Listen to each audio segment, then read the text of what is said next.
ଆପଣଙ୍କ ପରିଚୟ ମୋ ନାଁ ମଧୁସ୍ମିତା ମହାପାତ୍ର। ମୁଁ ବର୍ତ୍ତମାନ ଦୁର୍ଗା ବାହିନୀର ବିଭାଗ ସଂଯୋଜିକା ରୂପେ କାର୍ଯ୍ୟ କରୁଛି। କଣ କହିବେ ଆଜି ଯୋଉ ଅଖଣ୍ଡ ଭାରତ ସଂକଳ୍ପ ଦିବସ ପାଳନ କରାହଉଛି ଭଦ୍ରକରେ ଜିଲ୍ଲାରେ କଣ କହିବେ ଏ ବାବଦରେ? ଭଦ୍ରକ ଜିଲ୍ଲାରେ ତ ବହୁତ ଅଖଣ୍ଡ ଭାରତର ଗୋଟେ ସପ୍ତାହ ଧରିକି ଆମେ ପାଳନ କରୁଛୁ।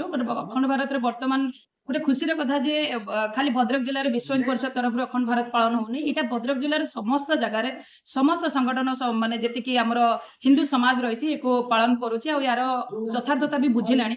ଖାଲି ମୁଁ ମୋ ତରଫରୁ ଗୋଟିଏ ବାର୍ତ୍ତା ରଖିବାକୁ ଚାହିଁବି ଯେ ଯେତେବେଳେ ଅଖଣ୍ଡ ଥିଲା ସେତେବେଳେ ବି କିଛି ଲୋକଙ୍କର ନିଜର ସ୍ୱାର୍ଥ ପାଇଁ ଇଏ ଖଣ୍ଡ ବିଖଣ୍ଡିତ ହେଲା। ଆଉ ସେଇ ଖଣ୍ଡ ବିଖଣ୍ଡିତର ଆମର କିଛି ନିଜ ଲୋକ ଯାହାର ଏବେ ବି ଆମେ ନାରା ପକାଉଛନ୍ତି ସେମାନଙ୍କର ପୂର୍ଣ୍ଣ ସହାୟତା ଥିଲା ଭାଗ କରିବାରେ ବା କିଛି ରାଜସ୍ୱ ଯେମିତି ରାଜନୀତିରେ ପଶିବା ପାଇଁ କିଛି ଲୋକକୁ ସନ୍ତୁଷ୍ଟ କରିବା ପାଇଁ ଇଏ ଖଣ୍ଡ ବିଖଣ୍ଡିତ ହେଇଥିଲା। କିନ୍ତୁ ବର୍ତ୍ତମାନ ସମୟ ଆସୁ ୟାକୁ ପୁଣି ଯୋଡ଼ିବାର ଆଉ ଏଇ ଯୋଡ଼ିବା କ୍ଷେତ୍ରରେ ମଧ୍ୟ ଆମକୁ କିଛି ଲୋକଙ୍କୁ ଅସନ୍ତୁଷ୍ଟ ହେବେ ଆଉ ୟାର ଆମେ ମଧ୍ୟ ଜାଣିଛୁ। ତ ସମସ୍ତେ ବର୍ତ୍ତମାନ କାହାର ଅସନ୍ତୁଷ୍ଟ କାହାର ସନ୍ତୁଷ୍ଟତାକୁ ଧ୍ୟାନରେ ନ ରଖି ଆମେ ସମସ୍ତେ ସତ ଚେଷ୍ଟା କରିବା କଥା ଯୋଉ ଅଖଣ୍ଡିତ ଭାରତର ଆମେ ପୂର୍ବରୁ ଆମର ଥିଲା ତାକୁ ପୁଣି ଥରେ ଅଖଣ୍ଡିତ କରିବା ପାଇଁ ବା ଆମେ ପୁଣି ତାକୁ ଗୋଟିଏ ଅଖଣ୍ଡ ଭାରତରେ ପରିକଳ୍ପନାର ଯୋଉ ଯୋଜନା କରାଯାଉଛି ଆମେ ସରକାରଙ୍କ ସହିତ ସାମିଲ ହବା ଆଉ ଏଇ ଯୋଉ ଅଖଣ୍ଡତାର ଗୋଟେ ଯୋଉ ପରିକଳ୍ପନାରେ ଆମେ ନିଜକୁ ନିୟୋଜିତ କରିବା।